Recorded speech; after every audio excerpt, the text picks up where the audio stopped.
मल्लिकार्जुन खड़गे जी कांग्रेस के दफ्तर आ सकते हैं। मुझे ये बात समझ में नहीं आती है, नेशनल आर्ट के दफ्तर पे बुलावे हुए क्यों नहीं जा सकते हैं। और आप सोचिए, ये वो कांग्रेस पार्टी है जिनको आतंकवादियों को भी छुड़ाना हो तो वो रात को 12 बजे कोर्ट चले जाते हैं। रात को 12 बजे जाके कोर्ट के दरवाजे को खटखटा देते हैं कि सुनिए, हमारी गुहार को सुनिए। और इतना बड़ा विषय हो गया, उनको लगता था उनके प्रथम परिवार के ऊपर हमला हो गया, और उसके बावजूद इनमें से जितने वकील मौजूद थे उन्होंने प्रेस कॉन्फ्रेंस करना पसंद किया, डिबेट करना पसंद किया। एक भी व्यक्ति कोर्ट नहीं गया। क्यों? कोर्ट का दरवाजा क्यों नहीं खटखटाया कांग्रेस पार्टी ने? कांग्रेस पार्टी ने कोर्ट का दरवाजा इसलिए नहीं खटखटाया क्योंकि कोर्ट की ये जो प्रक्रिया है, कोर्ट जाने की जो प्रक्रिया है, उन्होंने पहले से ही पूरा किया हुआ है और उसमें बुरी तरह वो हार चुके हैं। लोअर कोर्ट से लेकर दिल्ली हाई कोर्ट और दिल्ली हाई कोर्ट से लेकर सुप्रीम कोर्ट तक कांग्रेस पार्टी जा चुकी है। इनके दिग्गज वकील जा चुके हैं। सुप्रीम कोर्ट ने स्पष्ट शब्दों में कहा, हमें इस केस में मेरिट लगता है, आपको ट्रायल फेस करना पड़ेगा, you will have to face the trial. Trial चल रहा है। इनकम टैक्स वाले केस में, अर्थात राहुल गांधी जी, मैं तो आज सवाल राहुल गांधी से पूछता हूं, Rahul Gandhi ji, if you had nothing to hide, अगर आप पाक साफ थे, आपके लोग कह रहे हैं ये तो सेक्शन 25 कंपनी है, ना इसमें कोई लेना ना कोई इसमें देना, अगर इतने पाक साफ थे तो 2010 में जो विषय सामने आया कि आपने अपने इनकम टैक्स में सच्चाई नहीं लिखी डिस्क्लोजर में, और तो और अपने इलेक्शन के एफिडेविट तक में आपने ये खुलासा नहीं किया कि आप यंग इंडिया के डायरेक्टर हैं और स्टेक होल्डर हैं। क्यों? क्या छिपाना चाहते थे आप? और ये इनकम टैक्स की नोटिस पब्लिक डोमेन में है। किस प्रकार से 68 लाख बताया गया था, बाद में 154 लाख का, 154 करोड़ का आपके ऊपर इनकम टैक्स स्लैब किया गया। इस पूरे विषय को लेकर भी आप कोर्ट में गए थे। Congress party lower court, high court और सुप्रीम कोर्ट में गई थी कि ये इनकम टैक्स वाला केस भी क्लोजर होना चाहिए। 2018 में सुप्रीम कोर्ट ने भी मना कर दिया कि नहीं, इसमें कोई रिलीफ नहीं मिलेगा, आपको केस लड़ना पड़ेगा। And today you are facing the law of the country. आप कोर्ट जा चुके हैं, इसीलिए आप कोर्ट नहीं जा रहे हैं। अब दिल्ली हाई कोर्ट ने क्या ऑर्डर दिया, दैट वाज क्वाइट इंक्रिमिनेटिंग। मैं कुछ पंक्तियां, इसमें तो पूरा का पूरा पढ़ने से समय भी नहीं होगा और हर जगह आपके विषय में लिखा हुआ है, मगर वैसे दिल्ली हाई कोर्ट में एक्यूज नंबर 1 सोनिया गांधी और एक्यूज नंबर 2 राहुल गांधी है। उनके विषय में क्या कहा गया, कोर्ट ने क्या कहा, पैराग्राफ नंबर 39 मैं दिखा रहा हूं। पैराग्राफ नंबर 39 मैं चिन्हित करके लाया हूं, पढ़ूंगा आज आपके सामने। After having considered the entire case in its proper perspective, this court finds no hesitation to put it on record that the modus operandi adopted by the petitioners in taking control of Associated Journal Limited via special purpose vehicle, that is Young India, particularly when the main persons in the Congress party AJL and YI are the same, evidences as criminal intent.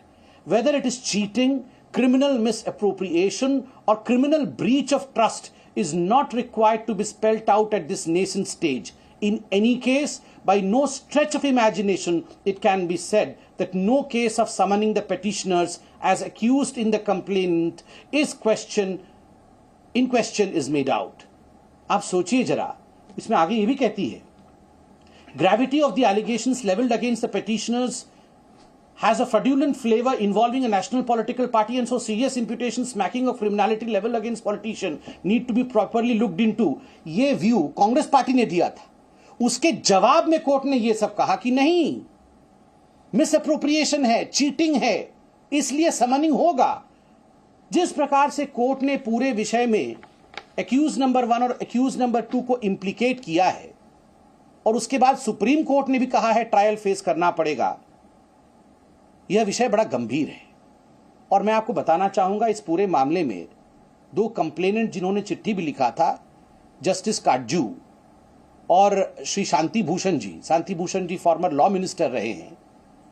Justice Katju और शांति भूषण जी दोनों ही stake holder रहे हैं national Herald में, और उन्होंने कहा कि हम शेयर होल्डर हैं, मगर इस पूरे शेयर को जब यंग इंडिया को दिया गया तो एक भी शेयर होल्डर्स की मीटिंग नहीं बुलाई गई, शेयर होल्डर्स के साथ कोई बात नहीं की गई, बिना हमारे जाने हमारे शेयर को ट्रांसफर कर दिया गया, और इस सारे शेयर और ये शेयर का मतलब क्या होता है? शेयर का मतलब होता है ये सारी प्रॉपर्टी जो देश के मुख्य मुख्य राजधानियों में है, भोपाल में है, लखनऊ में है, दिल्ली में बहादुर शाह जफर रोड जिसके विषय में कल बात हो रही थी, इन सारे स्थानों पे जो प्राइम प्रॉपर्टी है, जो करोड़ों करोड़ की हैं, उनको ट्रांसफर कर दिया यंग इंडिया में एक परिवार के पास।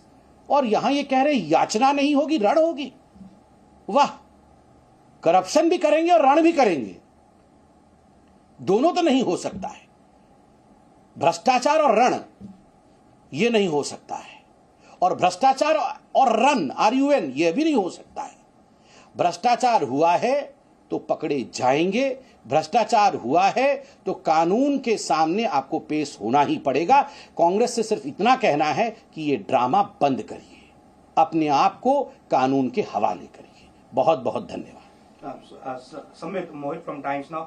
सवाल कांग्रेस ये भी उठा रही है कि कल उनका जो है राष्ट्रव्यापी आंदोलन है महंगाई के खिलाफ, वो प्रधानमंत्री के घर का घेराव भी करना चाह रहे हैं। इसी वजह से उनके ऑफिस पे रेड पड़ी जा रही है, उनके ऑफिस के कार्यालय के बाहर की सिक्योरिटी बढ़ाई दी जा रही है। ऐसे जो कांग्रेस के एलिगेशन आ रहे कि सब कल का जो है राष्ट्रव्यापी विरोध को रोकने के लिए किया जा रहा है, उस पर क्या कहेंगे? देखिए, कांग्रेस तो ये सब कहेगी नहीं। आप बताइए, पूरे दुनिया में कभी ऐसा हुआ है कोई चोरी करता हुआ पकड़ा जाए और जब पुलिस उसके पास पहुंच जाए तो वो आदमी कहता है हाँ मैंने चोरी की थी, अब अच्छा हुआ पुलिस आ गई, अब मुझे पकड़ ली? ऐसा तो कोई कहता नहीं है। जब भी चोरी करता हुआ, भ्रष्टाचार करता हुआ, ब्राइब लेता हुआ, रिश्वत लेता हुआ कोई व्यक्ति जो है रंगे हाथ पकड़ा जाता है तो वो यही कहता है मैं तो बड़ा अच्छा था, ये पुलिस बदमाश है, मुझे राजनीतिक द्वेष के साथ फंसाया जा रहा है, मैं तो पाक साफ हूं, मगर ये कारण है जिसके कारण मेरे ऊपर एक्शन हो रही है। तो कांग्रेस भी वही कर रही है। कांग्रेस जानती है कि they are neck deep into corruption, और नेशनल हेराल्ड केस में उनके प्रथम परिवार के ऊपर आंच आ रहा है। आंच इसलिए आ रहा है क्योंकि कोर्ट में विषय गया हुआ है, सर्वोच्च न्यायालय ने भी इनको रिलीफ नहीं दिया है। तो ऐसे में ये दूसरों को उंगली दिखाने का काम करेंगे कि हम तो ठीक है, बाकी सब बदमाश हैं। किंतु देश की जनता जानती है कि किस प्रकार से जिन लोगों ने आजादी की लड़ाई लड़ी, ऐसे 3000 परिवारों के साथ आपने धोखा किया है। उन्होंने अपना शेयर दिया था, उन्होंने डोनेट किया था, उन्होंने पैसे दिए थे नेशनल हेराल्ड के लिए। ये कोई जवाहरलाल नेहरू जी की प्रॉपर्टी नहीं थी व्यक्तिगत, ये कोई गांधी जी की, गांधी परिवार की, जो गांधी परिवार है, पंडित नेहरू, राजीव गांधी, इंदिरा गांधी, इनका व्यक्तिगत प्रॉपर्टी नहीं है। ये उन 3000 परिवारों की प्रॉपर्टी थी जिसके ऊपर भारत सरकार ने उस कंपनी को लैंड दिया, टैक्स पेयर की जमीन दी। अब उसको दो व्यक्तियों ने हथिया लिया है, सोनिया जी और राहुल जी ने। ये तो साफ साफ दिख रहा है। संबित जी, कल दफ्तर को जब सील किया गया उस वक्त कांग्रेस पार्टी के तमाम बड़े नेता कांग्रेस के दफ्तर पहुंचे, उन्होंने प्रेस कॉन्फ्रेंस किया और ये आरोप लगाया कि जो वर्तमान सरकार है वो कांग्रेस पार्टी के साथ एक आतंकियों जैसा व्यवहार कर रही है। गलत बात। कांग्रेस पार्टी के साथ आतंकियों जैसा व्यवहार नहीं किया जा रहा है। जो प्रथम परिवार है उनके साथ भ्रष्टाचारियों जैसा व्यवहार जो हिंदुस्तान की सिस्टम है वो कर रही है।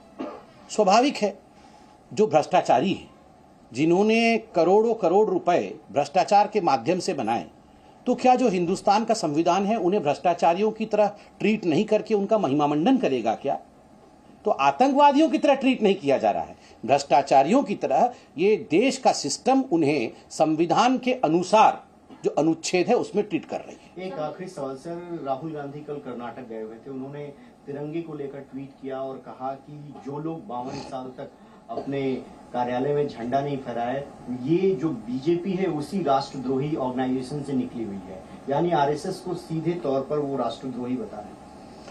देखिए, कल भी इस विषय को लेकर हमने प्रेस कॉन्फ्रेंस किया था और बड़े स्पष्ट रूप से हमने बताया था, आजादी का अमृत महोत्सव, 75 साल आजादी के पूरे हो रहे हैं, देश एक उत्सव से गुजर रहा है। हर साधारण से साधारण भारतीय के मन में एक उमंग है कि वह आज़ाद भारत में 75 वर्ष से सांस ले रहा है। वो चाहता है कि वो इस उमंग और उत्साह को एक ऊर्जा के साथ मनाए। प्रधानमंत्री जी ने हर घर तिरंगा लगाने का एक आह्वान किया है। इसमें भी राजनीति करना, और वो भी इस प्रकार की छोटी राजनीति करना, ये फ्रस्ट्रेशन उचित नहीं है। मैं सिर्फ इतना ही कहना चाहूंगा कि तू इधर उधर की बात न कर, सिर्फ इतना बता, तिरंगे के प्रति सम्मान है या नहीं, तिरंगे आप लहराएंगे या नहीं। हम तो आज भी कहते हैं राजनीति छोड़िए, तिरंगा किसी पार्टी का नहीं है, तिरंगा किसी व्यक्ति का नहीं है, तिरंगा इस देश का है, भारत माँ का है। आइए राहुल जी, आप भी तिरंगा फहराइए। पूरे देश में, पूरे अपने जिन भी राज्य में कांग्रेस के कार्यकर्ता हैं, उनसे आप निवेदन करिए कि वह भी हर घर तिरंगा कार्यक्रम में भाग लें। एक सवाल संबित जी, कर्नाटका में राहुल गांधी ने ये भी कहा है कि बीजेपी जो है छोटे और मीडियम जो स्केल के बिजनेसमैन हैं, वो जो बनाते हैं वो आगे नहीं बढ़ाना चाहते। सिर्फ 2-3 बिजनेसमैन ऐसे हैं जिनको लगातार प्रमोट किया जा रहा है और उन्हीं की उन्नति के लिए काम किया जा रहा है। क्या कहेंगे इसमें? देखिए, राहुल गांधी जी की टेप रिकॉर्डर वो अटकी हुई है वहीं पर कि 2-3 बिजनेसमैन, वो आज से 10 साल पहले से ही यही कह रहे हैं।